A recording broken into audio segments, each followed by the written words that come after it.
पंचकुला के मुख्य चिकित्सा अधिकारी ने मीडिया कर्मियों से बात करते हुए कहा कि पिछले काफी समय से अस्पताल में कुछ ऐसी जगह थी जिसका इस्तेमाल चाय वगैरह बनाने में किया जा रहा था, मगर मैंने उस जगह का इस्तेमाल अपने स्टाफ को बैठाकर कर रही हूँ, जिससे जगह का सही तरह से उपयोग हो रहा है।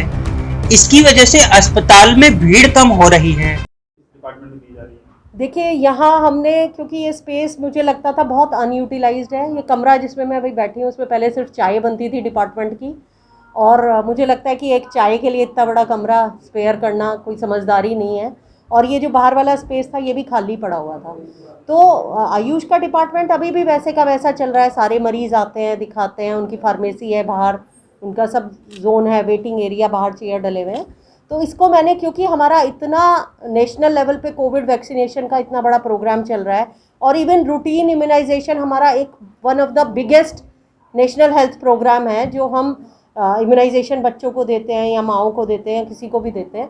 तो उसके लिए हमें एक कंसोलिडेटेड जगह की ज़रूरत थी। अभी भी जैसे अभी दूसरा मैं कहूँगी कि जैसे अभी क्या होता था ना, कोई भी पेशेंट तो नहीं कहेंगे इम्यूनाइजेशन के लिए, कोई भी पर्सन आ रहा है उसको इधर उधर पूरे में घूमना पड़ता था कि जी मैं कहाँ जाऊँ, कहाँ पे मुझे अटेंड किया जाएगा। जैसे कोविड वैक्सीनेशन से रिलेटेड कईयों को पोर्टल पे प्रॉब्लम आती थी, रजिस्ट्रेशन पे प्रॉब्लम आती है, कईयों का सर्टिफिकेट नहीं मिलता, कईयों को अचानक फ़ॉरेन ट्रैवलिंग करनी है तो उनको मतलब अलग किसी भी समय वैक्सीन लगवानी पड़ती है। तो अब उनको ये पता है कि मैं इस लोकेशन पे जाऊंगा और मुझे यहाँ पे वैक्सीन भी मिलेगी, इस जगह पे वैक्सीन लगती है। पूरे वर्किंग आवर्स शाम तक, इवन 5 बजे तक, जब तक ये डिपार्टमेंट खुलता है, कोई भी बंदा आ सकता है और जिसकी ड्यू है वो अपनी वैक्सीन लगवा सकता है। मतलब जिसको ऑफ टाइम में कहीं और सेशन पे किसी तरह मिस हो गया, फ़ॉरेन जाना है, कोई अर्जेंसी है, तो वो यहाँ पे लगती है।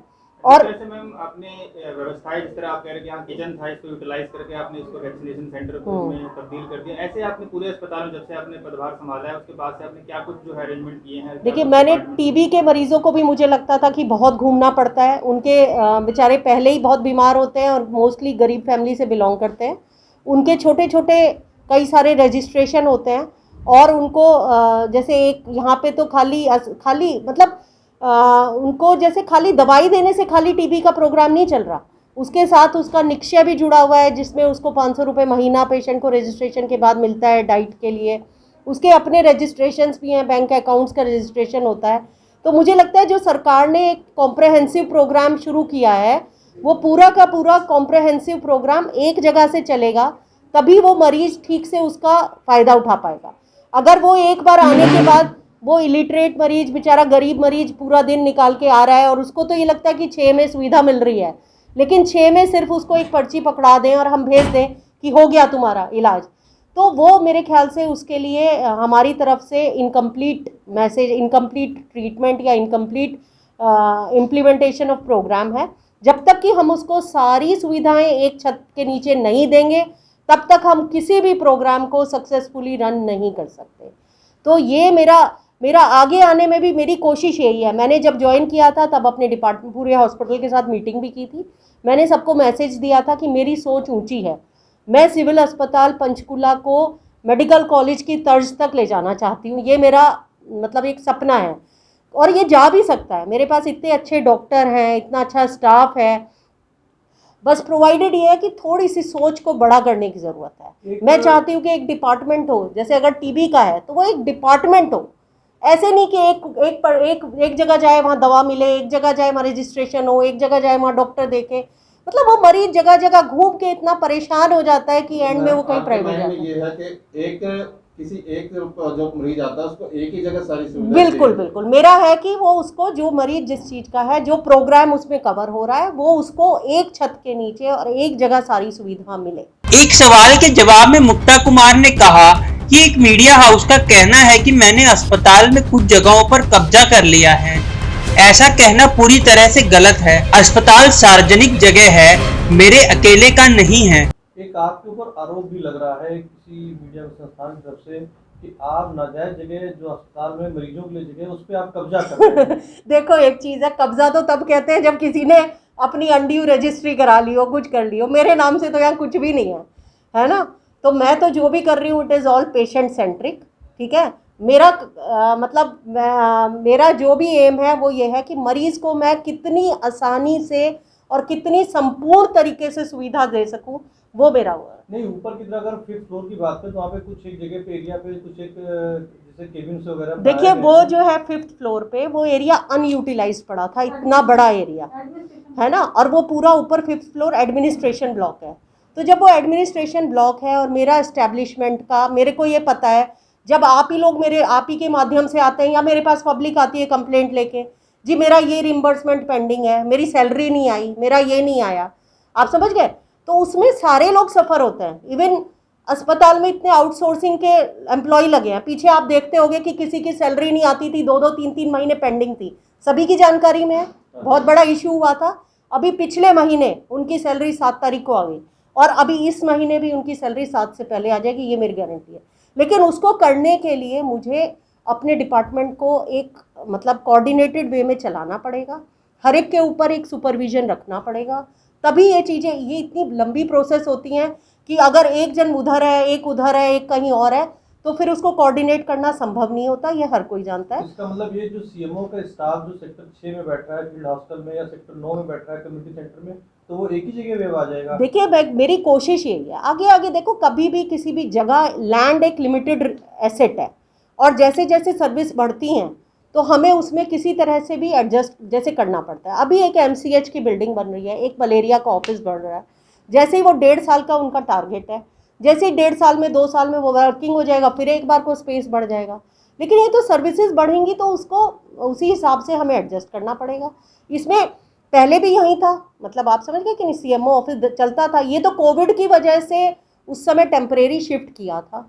और फील्ड हॉस्टल मेरी हेल्थ की प्रॉपर्टी नहीं है, उनको भी अपना काम चलाना है, तो वो टेम्परेरी कोविड की वजह से शिफ्ट किया था। तो अब वो कोविड, और मैंने एक भी कोई पेशेंट सेंट्रिक एरिया को, ऐसा नहीं है कि पेशेंट के बेड हटाए हैं और ऑफिस स्टार्ट, आप समझ गए कि नहीं, मैंने ऐसे कॉर्नर्स ढूंढे हैं जो बिल्कुल अनयूटिलाइज्ड हैं और उसको मैं उस स्पेस को यूटिलाइज करके, ये है कि हम पेशेंट को इसी छत के नीचे सारी सुविधा दे सकें, ये मेरा टारगेट है, ये मेरा एम। सेक्टर 26 एवं सेक्टर 16 की क्लिनिक के बारे में बोलते हुए कहा कि अब लोग वहां पर जाने लगे हैं, इसकी वजह से सेक्टर 6 के सिविल अस्पताल में भीड़ कम हुई है और मेरा फोकस PHC लेवल पर सुविधाओं को पहुंचाना है।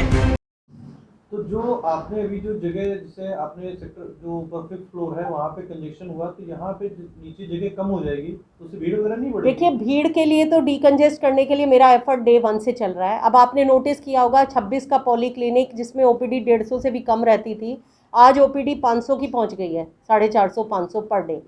तो ये 450-500 लोग पहले सिविल अस्पताल में ही आते थे 6 में दिखाने, गग्गर पार वाले, पहले वो आते थे और अपना दिन भर बेचारे यहाँ ख़राब करते थे और फिर जाते थे।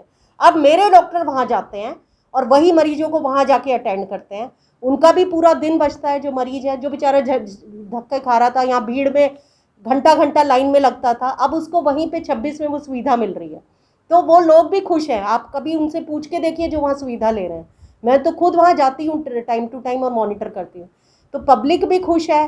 वो सारी भीड़ यहीं से डीकंजेस्ट हो रही है। मेरा धीरे धीरे मेरा कंसंट्रेशन एक एक करके, अब मैं 16 को भी धीरे धीरे बढ़ावा दे रही हूँ। मैं सारी डिस्पेंसरीज़ की, अभी मैंने 2 दिन पहले मीटिंग की थी, मैं सारी डिस्पेंसरीज़ में मेरा एम है कि बेसिक सुविधा वहीं पे प्रोवाइड हो और वहाँ के डॉक्टर्स को, स्टाफ को मैं मोटिवेट भी कर रही हूँ और उनको मॉनिटर भी कर रही हूँ। तो दोनों तरीके से मेरी कोशिश है कि वहाँ पे जो भी छोटी मोटी सर्दी खांसी जुकाम है, कोई कॉपर लगना है, कोई MTP होना है, जो छोटी सुविधाएं जो मैं डिस्पेंसरी लेवल पे दे सकती हूँ वो डिस्पेंसरी लेवल पे दे दूँ, जिससे कि उस तरह के मरीज़ यहाँ ना आए। मेरे पास कई बेचारे सीनियर सिटीज़न आके बोले कि जी हमें डिस्पेंसरी में अगर ये मिल जाए तो हम यहाँ क्यों आएंगे, हमें यहाँ 1-1 घंटा 4-4 घंटे लग जाते हैं, 1 घंटा तो पर्ची बनवाने में लग जाता है। तो मेरे को उनसे सहानुभूति है और मैं बिल्कुल उनसे एग्री करती हूँ कि सरकार ने डिस्पेंसरीज इसलिए खोली हैं कि जो छोटी मोटा इलाज है वो डिस्पेंसरीज में हो। तो जब मरीज इस तरह का डीकंजेस्ट हो जाएगा तो सिविल अस्पताल में वैसे भी क्राउड कम होने लगेगा, ठीक है ना। तो सिविल अस्पताल को मैं ये चाहती हूँ कि यहाँ पे क्रिटिकल केसेस आएँ, रेफरल वाले केसेस आएँ, जिनका इलाज फील्ड में नहीं हो सकता, उनका इलाज हमारे ये कंसल्टेंट्स जो सीनियर स्पेशलिस्ट हैं वो करें। उससे पब्लिक को हर तरह का फ़ायदा होगा और जो उनको आगे मेडिकल कॉलेज के धक्के खाने पड़ते हैं वो भी कम हो जाएगा, क्योंकि जब यहाँ पे स्पेशलाइज्ड केयर होने लगेगी तो फिर उनको उस तरह की सुविधाएं यहीं मिलने लगेगी। कहीं ना कहीं मैम जिस तरह इमरजेंसी की बात की जाती है तो वहाँ पे स्टाफ की कमी नजर आती है, जिस तरह की ब्लड बीपी चेक करना हो या फिर इस तरह की कई बार ऐसी खबरें आई हैं, उसके बारे में क्या कुछ कर रहे हैं मैम आप? देखिए ये ना पीएमओ को actually day to day activity PMO को मॉनिटर करनी चाहिए। पीएमओ को डेली राउंड लेके देखना चाहिए कि उनके नाक के नीचे क्या हो रहा है, क्योंकि मैं पूरा डिस्ट्रिक्ट देखती हूँ, एडमिनिस्ट्रेशन भी देखती हूँ, सारी ऊपर से वर्किंग भी देखती हूँ। बट क्योंकि आप जानकारी में लाए हैं, इसके अगेंस्ट भी मैं एक बार पूछूंगी ज़रूर पीएमओ से कि इस तरह का क्यों हुआ।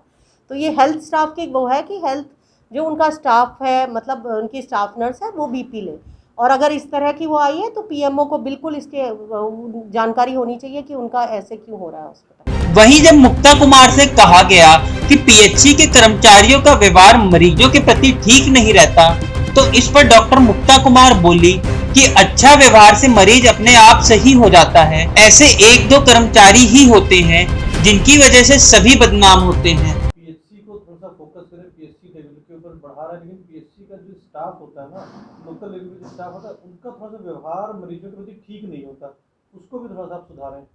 बिल्कुल, देखिए सारी जो प्रॉब्लम आती है ना, मैं इतने दिन में मैंने ये नोटिस किया, जितनी कंप्लेंट होती है मोस्टली व्यवहारिक होती है, बिहेवियरल, ठीक है ना। तो आदमी को अगर बिहेवियर अच्छा है, पोलाइट है, तो वैसे ही कोई कंप्लेंट नहीं आती। मैं यहाँ पे बैठती हूँ, अगर मेरे पास कोई, मैं भी उनको समझा के प्यार से भेज देती हूँ, तो मेरे से खुश होकर चले जाते हैं। सिर्फ बात करने का लहजा है, सिर्फ उनको समझाना है। जो आदमी ऑलरेडी बीमार है, परेशान है, उसको उसी तरीके से सोचना चाहिए, अपने ऊपर वो चीज़ ला के देखनी चाहिए, लागू करके, कि अगर हम बीमार होंगे तो हमारी उस समय सोच कैसी हो जाएगी। तो उस तरह से ये बिहेवियरल प्रॉब्लम्स हैं। ये तो मुझे लगता है सारे ही हेल्थ स्टाफ को, काफ़ी लोग सॉफ्ट होते हैं, लेकिन कुछ एक दो ऐसे होते हैं कि जो थोड़े से उस समय रूखापन ले आते हैं अपने बिहेवियर में, उसी की। तो सारे स्टाफ में बिल्कुल बिल्कुल। तो उसको मैं धीरे धीरे, देखिए मेरी कोशिश यही है कि वो मैं मोटिवेशन के थ्रू अपने स्टाफ को धीरे धीरे मोटिवेट करके वो करूँ कि वो उनका बिहेवियर ठीक रहे। मैम जिस तरह से बात करी आपने कि आप पीएमओ से बात करेंगे, लेकिन कहीं ना कहीं देखा जाए तो पीएमओ और सीएमओ के बीच के चक्कर में कहीं ना कहीं जो मरीज है वो धक्के खाते नजर आ रहे हैं, तो इसके ऊपर थोड़ा सा आपको सख्त होना पड़ेगा। देखिए पीएमओ सीएमओ कुछ नहीं होता, हम सब मिलके हेल्थ, हमारा मेन एम है कि मरीज को सुविधा देना है ना। और हर एक का एक काम है, एक रिस्पॉन्सिबिलिटी है, हर एक को अपनी जिम्मेदारी समझ के, अगर हर आदमी अपनी जिम्मेदारी समझ के काम करे तो ऐसा कोई वो नहीं है। ये मेरा किसी से कोई पर्सनल कन्फ्लिक्ट नहीं है। मेरा जो भी काम है वो सब पेशेंट के उस पर है, और मेरे पास इतना समय भी नहीं है कि मैं इन चीज़ों में पढ़ूँ। मेरे पास बहुत सारी चीज़ें हैं आगे करने को, मेरी सोच बहुत बड़ी है, और मेरा सारा जो भी फोकस है वो सब उसी के ऊपर है।